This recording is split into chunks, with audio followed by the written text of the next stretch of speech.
বাচ্চা কই রাখেন বাচ্চা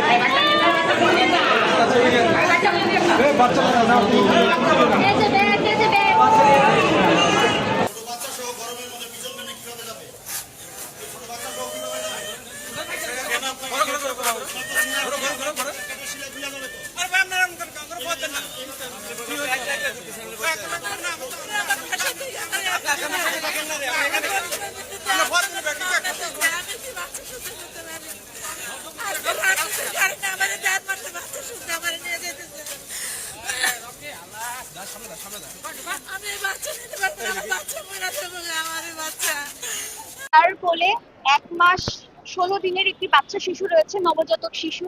সেই শিশুকে সহ বিজ্ঞ আদালতে আজকে আমরা বিজ্ঞ আদালতে বলেছিলাম যে তার যেহেতু সিজার করে বাচ্চাটা হয়েছে, তার ক্ষত এখনো শুকায়নি, তাকে প্রতিনিয়ত ফলো আপে রাখতে হচ্ছে।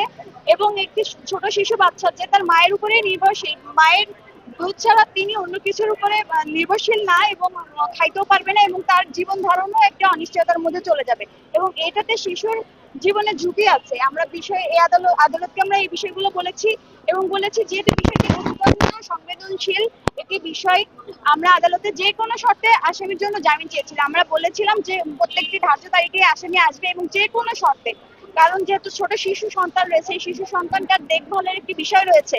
এখন বর্তমান যে পরিস্থিতি, দেশের পরিস্থিতি এবং যে আবহাওয়া এবং যে হামের উপক্রম দেখা যাচ্ছে এবং বিভিন্ন ধরনের সমস্যা রয়েছে, এগুলোর মধ্যে এত ছোট একটি শিশু, তাকে এই মা জেলখানায় নিয়ে গেলে এই শিশুটা কিভাবে বেড়ে উঠবে, কিংবা যদি নাও নিয়ে যায় বাইরে রাখে, তাহলে এই শিশুটা দেখভাল কে করবে?